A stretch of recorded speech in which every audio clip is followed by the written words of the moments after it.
Apa mantan?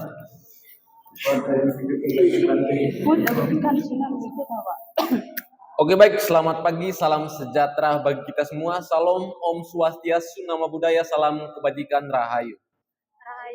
Pertama-tama kita panjatkan kehadirat Tuhan karena atas berkat dan rahmat-Nya sehingga Ia memperkenankan kita untuk hadir dan berkumpul di pagi yang cerah ini dalam keadaan yang sehat walafiat. Oke baik, yang terhormat Pak Kuku selaku pengampu mata kuliah Pendidikan Agama Katolik yang telah memberikan kami kesempatan sehingga kami pada kesempatan ini ingin memaparkan materi yang telah dipaparkan oleh Pak Kuku.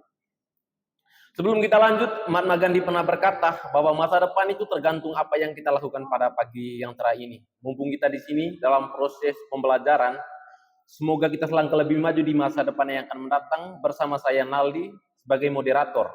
Selanjutnya saya persilakan kepada teman-teman untuk melanjutkan perkenalan. Saya Ignas Susampu dengan NIM 0018. Saya Adriana Informasi dengan NIM 0025. Saya Victoria Ocalin Regendi dengan NIM 023. Saya Putri Diana Risna Anut dengan NIM 007. Saya Katrina Kunto dengan NIM 0011. Oke baik, disampaikan terima kasih. Baik, materi yang kita mau paparkan pada kesempatan ini yaitu tentang penyalahgunaan narkoba dan alkohol ya. Baik, sebelum kita mulai, latar belakang yang kita mau angkat, kita tahu bahwa akhir-akhir ini penyalahgunaan narkoba dan alkohol di lingkungan maupun di wilayah kita maupun merambahnya itu di sosial media. Oleh karena itu, pada kesempatan ini atau tujuan kita di sini bukan hanya untuk memaparkan materi, tapi untuk mencari ide-ide. Seperti filsuf Plato mengatakan bahwa tujuan kita bukan hanya untuk mencarikan ilmu, tetapi mencarikan ide-ide. Tapi ilmu itu sudah ada di dalam ide-ide, tapi bagaimana kita mengaktualisasikan atau bagaimana kita mengembangkan ilmu-ilmu tersebut, kita tuangkan dalam kehidupan sehari-hari. Kita kembali bahwa penyalahgunaan narkoba itu sangat merajalelanya itu di dalam kehidupan atau lingkungan kita.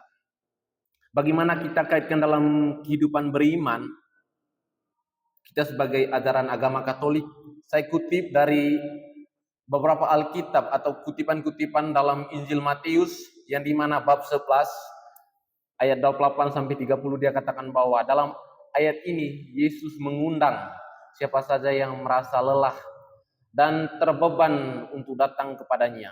Yang menawarkan kelegaan bukti hanya fisik tapi bukan hanya batin. Orang-orang yang tertekan dapat menemukan ketenangan dan menyerahkan bebannya kepada Tuhan dan belajar dimanapun ia ingin untuk belajar untuk merendahkan hatinya. Oleh karena itu, kita sebagai umat beriman, kita yang merealisasikan ilmu ini diharapkan bisa mengaktualisasikan dimanapun kita berada ataupun di lingkungan kita berada. Sebelum selanjutnya saya berikan kepada narasumber kita yang akan selanjutnya memberikan penjelasan materi-materi yang sudah dipersiapkan. Waktu dan kesempatan saya persilakan kepada teman-teman untuk melanjutkan mereview materinya. Yang berikutnya itu pendahuluan. Penyalahgunaan narkoba dan alkohol merupakan masalah global yang meluas yang mempengaruhi semua lapisan masyarakat tanpa memandang usia, jenis kelamin atau latar belakang sosial ekonomi. Di Indonesia masalah ini semakin mengkhawatirkan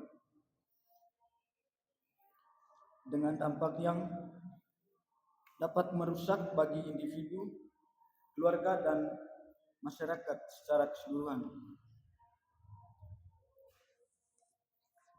Gereja Katolik sebagai lambang moral dan sosial memiliki peran penting dalam memerangi permasalahan ini. Jadi itu saja dari saya. Oke baik, disampaikan terima kasih. Selanjutnya saya berikan kepada teman-teman untuk melanjutkan semua peran materinya. Oke baik, saya lanjut di sini mengenai pembahasan. Kita masuk ke pembahasan mengenai Sudut pandang politik Katolik mengenai penyalahgunaan narkoba dan alkohol. Sini dijelaskan bahwa penyalahgunaan narkoba dan alkohol bertentangan dengan martabat manusia yang diciptakan menurut gambar dan rupa Allah. Ajaran Gereja Katolik menekankan pentingnya menghormati tubuh dan jiwa sebagai anugerah Tuhan. Dalam penyalahgunaan narkoba, zat adiktif merupakan bentuk penolakan terhadap anugerah tersebut. Lebih lanjut, Gereja Katolik mendorong tindakan preventif melalui pendidikan, konseling, dan rehabilitas bagi para korban penyalahgunaan alkohol dan narkoba. Partisipasi aktif umat Katolik dalam program-program sosial yang bertujuan untuk mengatasi masalah ini juga sangatlah penting. Selain itu, gereja juga menyalurkan kepada pemerintah dan lembaga terkait untuk memberlakukan kebajikan yang efektif dalam pencegahan dan penanggulangan penyalahgunaan narkoba dan alkohol. Lanjut. Baik, saya akan menjelaskan tentang permasalahan. Beberapa permasalahan utama yang dihadapi dalam mengatasi penyalahgunaan narkoba dan alkohol. Antara lain, 1. Kurangnya kesadaran masyarakat akan bahaya narkoba dan alkohol. 2. Terbatasnya akses terhadap pelayanan rehabilitasi. 3. Lemahnya penegakan hukum. 4. Kurangnya koordinasi antara lembaga terkait. Itu saja. Terus selain itu, faktor ekonomi dan sosial juga memainkan peran penting dalam mendorong penyalahgunaan zat adiktif. Baik, saya akan menjelaskan di bagian penutup. Mengatasi penyalahgunaan narkoba dan alkohol memerlukan upaya bersama dari berbagai pihak, termasuk Gereja Katolik, pemerintah, masyarakat, dan keluarga. Dengan menggabungkan ajaran moral Katolik dengan tindakan nyata, kita dapat menciptakan masyarakat yang lebih sehat, aman, dan bermartabat. Semoga diskusi kita hari ini dapat menginspirasikan kita semua untuk mengambil peran aktif dalam memerangi masalah ini. Saja dari saya.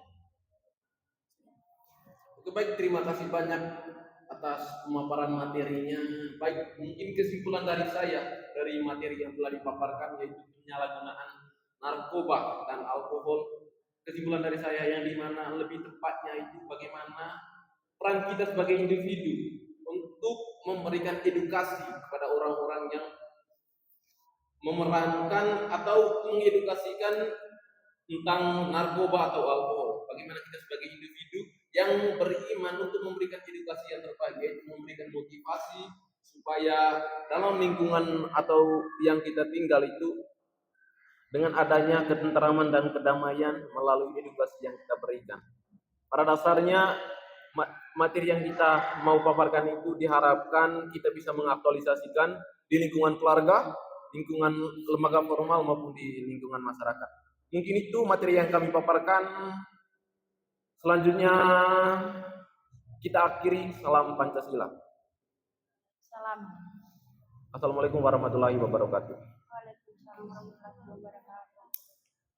Diharapkan di depan tutup sudah kita selesai. Siapa yang ini? Saya tidak tahu ini. Kita langsung